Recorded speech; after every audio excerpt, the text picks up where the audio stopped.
Hoje eu vou falar de uma temática muito importante, que são as co-ocorrências comuns no autismo. Então, se você não sabe o que é co-ocorrência ou não sabe quais são as mais comuns, vem assistir esse vídeo que eu tenho certeza de que você vai sair realmente muito mais informado sobre esse tipo de questão e também, o mais importante, saber por que que isso é relevante. Então, espero vocês depois da vinheta.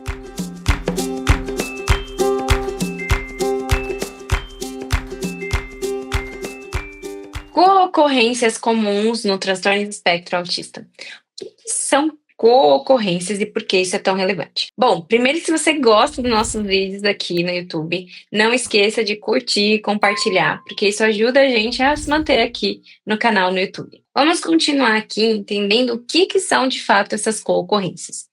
Primeiro, que um ponto importante é que antigamente, né, até pouco tempo atrás, e muitas vezes as pessoas ainda utilizam o termo comorbidade ao invés de co-ocorrência. A gente entende que esse termo de comorbidade, ele é um termo que carrega uma questão muito depreciativa do termo. Por isso que a gente prefere utilizar uma co-ocorrência, ou seja, coisas que acontecem ao mesmo tempo, né? Não que aquilo está relacionado a uma morbidade, uma comorbidade. A gente entende que talvez esse uso de termo de comorbidade, né, seja um pouco carregado de conotações negativas. Por isso que a gente prefere utilizar co-ocorrência, coisas que estão ocorrendo ao mesmo tempo. Então, quando a gente está falando de co-ocorrências no transtorno do espectro autista, a gente está falando de outros transtornos ou outras questões que ocorrem ao mesmo tempo do autismo.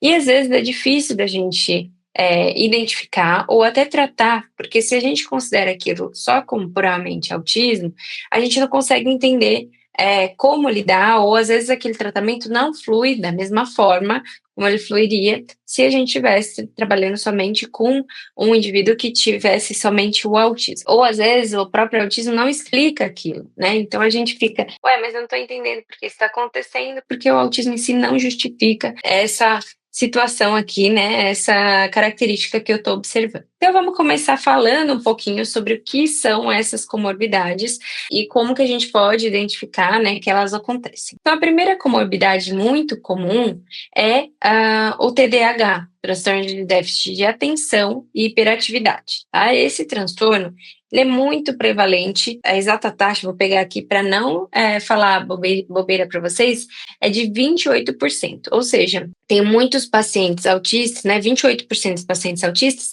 apresentam TDAH também comórbido, né, e aí é muito difícil, às vezes, eles conseguirem identificar, né, isso é um assunto para até um outro vídeo, é um assunto bem relevante, em que a gente faz realmente uma diferenciação do que seria o TDAH e o que seria o transtorno do espectro autista, né? A gente sabe que o autismo, ele tem 3 características principais para ser diagnosticado, né? Então, tem que ter um atraso de comunicação, um déficit de interação social e também um padrão rígido ou estereotipado presente ali, e essas características têm que estar presentes desde o início da vida.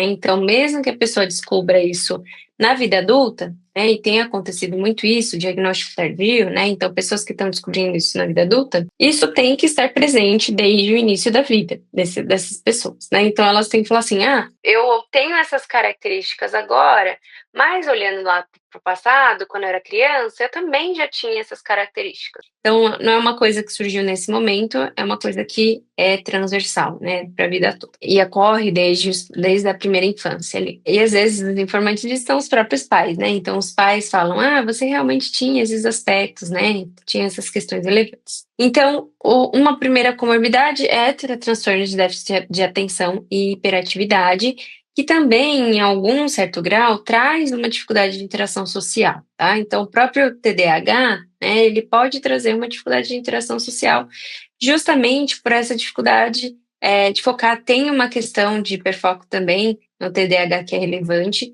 Então, às vezes a gente tem esse cruzamento de algumas questões que aparecem no autismo e também aparecem no TDAH, e isso é uma coisa para um outro vídeo, eu vou fazer esse vídeo ainda, falando um pouquinho sobre quais são essas características que têm em comum e quais são as características que são específicas de cada um desses quadros, tá? Mas o central, realmente, no quadro de TDAH, são as questões relacionadas à atenção, foco atencional, ou então o nível de atividade que essa pessoa tem, né? Se é uma pessoa muito agitada, ou fisicamente, ou até às vezes no pensamento, né? Tem aquelas pessoas que ficam até paradas, mas o pensamento é muito acelerado. Também é muito prevalente, com 20% de prevalência, transtornos de ansiedade. Os transtornos de ansiedade são um grande guarda-chuva, que a gente tem vários tipos de diagnóstico dentro desse transtorno de ansiedade. Então, a gente pode ter desde ansiedade generalizada até fobias específicas. São também muito prevalentes em quadros de autismo, né? Até fobia social, por exemplo. E às vezes é difícil de identificar, né, o que é uma fobia social, ou seja, um medo intenso ali em interagir com outras pessoas, e o que é o autismo, essa dificuldade, esse déficit da interação, déficit de compreensão de linguagem, e às vezes essas coisas cruzam, né? Então, a pessoa, por ter uma dificuldade pelo próprio autismo, né, de conseguir compreender as interações sociais ou conseguir compreender nuances de linguagem, compreender piadas, sarcasmos, etc., pode ter uma dificuldade de interação social em virtude disso, e isso gerar uma fobia social, né? Então, um medo excessivo de interagir com outras pessoas, porque realmente não sabe como essa interação pode acontecer, né? Ou como fazer para ser hábil socialmente dentro dessa situação. Então, isso pode acontecer também. 13% também dos pacientes autistas apresentam transtornos de sono e de vigília, tá? Então, nós clínicos, né, a gente costuma ver isso muito claramente desde a primeira infância, assim, pacientinhos 3, 4, 5 anos com muita dificuldade de sono, né? Então, e essa dificuldade de sono, ela pode ser desde dificuldade para iniciar a dormir, né? Então, são pacientes que não conseguem, demoram muitas horas para conseguir dormir, ou até acordam muito durante a noite, né? Então, tem aquele sono inquieto, ficam despertando, com vários despertares noturnos, e outros tipos de perturbações de sono, né? Como o terror noturno, etc., que podem acontecer ali no quadro desses pacientes, tá? Então, essa questão do sono, ela é uma questão muito central que atravessa realmente as intervenções com os nossos pacientes, porque se é um paciente que ele é privado de sono, ele tem uma capacidade de retenção de aprendizagem muito baixa, né? Gente, vamos lembrar, né? Imagine você passou aquela noite, você acordou, sei lá, 3 vezes à noite, porque estava com barulho na sua rua, sei lá. Você não conseguiu dormir muito bem. No outro dia, como que você tá? Você tá quebrada, né? A sua sensação é que, assim, você está só sobrevivendo, você não tá conseguindo reter as coisas, você não tá super produtivo, você tá realmente sentindo que você precisa descansar mais, né? Então, transtornos de sono são transtornos que a gente precisa olhar com cautela, né? E precisa tratar para um aspecto mais global de saúde desse paciente, principalmente bem-estar dele, né? E também pelos impactos que isso pode ter na aprendizagem desse paciente de maneira geral. 12% também tem transtornos de controle de impulso, né? Então, transtorno de conduta, transtornos de disruptivos ali, né? Eu não gosto também muito desse termo de transtornos disruptivos, mas é o que a literatura aponta aqui. O que são esses transtornos, né, de controle de impulso disruptivos? Isso a gente pode ver, né, talvez em pacientes quando eles apresentem ali a, essas dificuldades, comportamentos muito explosivos, né, então, ocorrência de comportamentos interferentes, né, que são muito difíceis de manejar numa intervenção comportamental. Então, isso pode fazer com que a gente suspeite um pouco desse outro diagnóstico, tá? 11% também apresentam transtornos depressivos. Isso aqui é muito significativo, tá, gente, na nossa intervenção. Então, a gente tem aqueles pacientes que não se interessam por nada, assim, né? Não tem nenhum, aquela apatia muito grande, né? Pacientes que só querem ficar deitados, não se interessam por nenhum tipo de brinquedo, nenhum tipo de atividade, nenhum tipo de interação, não se interessam às vezes nem em coisas que eles podem fazer sozinhos, né? Não tem uma falência muito grande de itens de interesse, assim, né? E principalmente uma baixa ativação, né? Não são pacientes que se engajam em fazer muitas atividades, eles têm um padrão mais baixo, né? Eles querem ficar às vezes deitados, não querem sair da cama, né? Não querem interagir com o ambiente físico nem social. Então, nesses casos, também é importante fazer a diferenciação do que é autismo e do que é um transtorno depressivo, para fazer o tratamento eficaz do transtorno depressivo, efetivamente, para a gente conseguir caminhar ali nas intervenções, tá? A gente também tem 9% de transtorno obsessivo compulsivo, né, de TOC.